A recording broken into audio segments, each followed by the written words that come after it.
guys, welcome back to my YouTube channel. If you're new here, an extra special welcome to you. My name is Corey and today I'm going to be giving you a little bit of a hair relaxer update. I'm going to be sharing something that is not so pleasant for me. I'm sure you can guess by the title of this video what happened, but as was the whole intention behind the hair section of my YouTube channel, I really wanted to share as I learn. I mean, there's so much that I'm learning about my own hair, what it likes, what it doesn't like, what's the best for it. And as much as this is a part of my own hair care journey, I think it's a part of yours because I really think sharing is caring. There's so much power in it and I really wouldn't want you to make the same mistakes that I did. So if there's something that can help you here, then I would be super happy about that. Now, let me explain for those of you who, like me, did not know what texlaxing was. Texlaxing is when you intentionally, or in my case, unintentionally, under-process your hair. So, which means that you leave your hair with the relaxer in it for less time than is recommended in that little guide that comes with your relaxer box for your hair type, as well as the hair relaxer strength, which means that you purposefully under-process your hair. And when I was doing my research, I realized that a lot of people do this on purpose. So I'm going to be giving you a little bit of context about what happened, what I did, where I think I went wrong, and hopefully some tips and tricks to help you avoid the same mistake that I made. So as I've mentioned before, I'm a little bit new to this, so I'm still navigating what I should do with my hair and how best to treat it. So to give you some context, my husband and I lived in Korea for 1 year, and over there I just did not trust anybody to relax my hair. Do I have trust issues? Maybe, perhaps, but I had just heard way too many horror stories about people finding their hair in the sink because it was just over-processed or it wasn't done right and they lost their hair. So I just didn't want to have that happen to me. I decided I'm going to start relaxing my hair at home during this year in Korea. I had some really awesome American friends who knew where and what to get for hair relaxer products. And so that is the year that I discovered ORS. So awesome. So even though that year in Korea was not the easiest in terms of hair care and being outside of what I know, of course, one good thing came out of it, and that was that I got introduced to ORS, which is still my favorite hair relaxer to this day and the one that I use the most often. So I decided, that we're going to relax my hair at home. I watched about 2 YouTube videos and thought that I had it all down. My awesome husband offered to help me relax my hair at home. So because I was kind of paranoid of doing it wrong and over-processing and all of those mistakes that I had heard of, I usually relax my hair at my mother's house. So it's free, it's always done well. But this time, she lives 30 minutes away and I decided, okay, maybe let me not bother her this time and we can just do it at home because we've done it before. So being slightly paranoid, I set up as many mirrors around us as we could. One's in the front, one's in the back.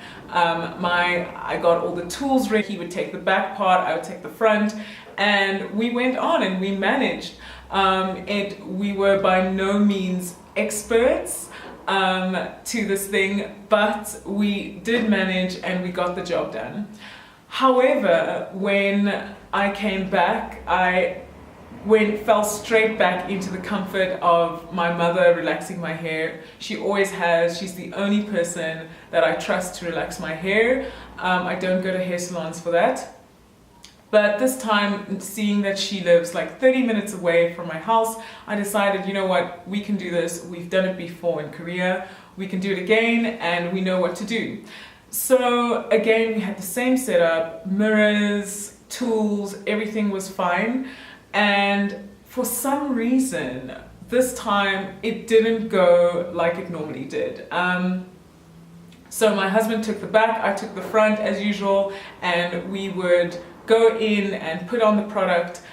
But this time I was very, very serious about keeping to the time, trying to make sure that we don't overprocess my hair.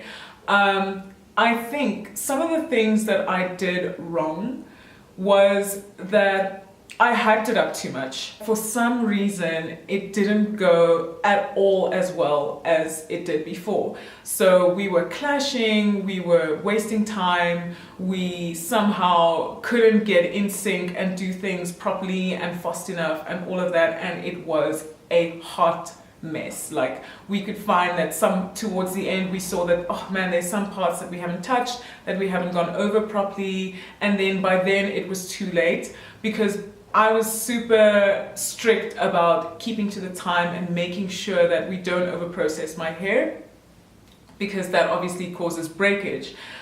I think that some of the things that I did wrong actually started before I relaxed my hair. So this time, because I've been learning so much about my hair, because I've been learning, how to better take care of it, how often to wash it, that it needs moisture, that it needs protein, all of these things hanging in the balance, and it's all a very fine balance. That's the thing. What I think I did was hype myself up way too much and overload myself with information. So before the week of my hair relaxer, I was researching information. I looked at, when to wash your hair, how, long should you wait with your hair unwashed before you relax your hair. What should you, maybe oil your scalp with? Can you oil your scalp? Just what people do to prepare their hair for hair relaxer. And I think I was totally overloaded with information. So this is the mistake that I think a lot of people make, is do not change what already works for your hair. If not washing your hair for 1 week before your hair relaxer works for you, then stick to it. You don't have to change it just because it is what somebody else is doing for their hair and their hair looks really good. Everyone's hair works differently, so you need to do what works best for your hair. That's lesson number 1 that I learned. Lesson number 2, I would say, is keep it simple. Strategize on how you're going to be able to do what you're going to do in the amount of time specified, and stick to it. Don't change in the middle, because I think that's something my husband and I were doing. We were getting worried, oh my gosh, time is passing and we haven't done enough of this hair section, and we're not going fast enough, and now the parts towards the end are going to have less time being processed. So we were just getting worried and panicking and started worrying and thinking and changing. Decide on a strategy, commit to it, and see it through. So my third and final tip for what I've learned in this entire process, which really is actually linked to a lot of things, including point number 1 and 2, which is listen to your hair. If you approach the end of the time that you allocated to relax your hair, and you can see that it hasn't gone well, that there are parts and bits and pieces of your hair that are definitely grossly underprocessed, then it would help to take a bit of time to just make sure that the product is worked into your hair a bit more. I think basically 2 minutes more in my procedure would have made a world of difference. I have 3 really simple tips that I have for what I would have done.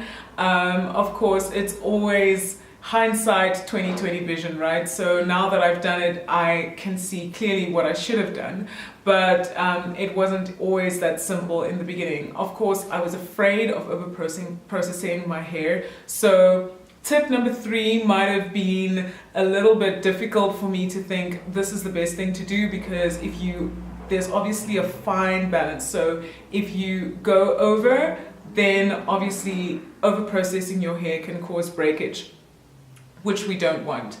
So you just want to be aware, if you can see that your hair is under processed, it definitely is worthwhile to take a bit of time to not massage but work in the product into your hair a bit more so that it can just process. So one good thing that I have noticed about my hair lately is that it has a bit more shine, the kind of shine that I like. It has quite nice strength, and it's also recently very soft because I've been doing quite a number of things to it. So let me know if you would be interested in finding out more about that.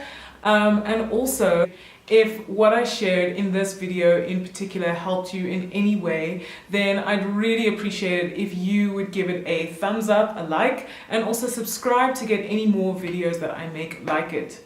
Now, also, if you have experienced anything like what I have, you've made any similar mistakes, please, I'd love for you to share your experience, share with us in the comment section.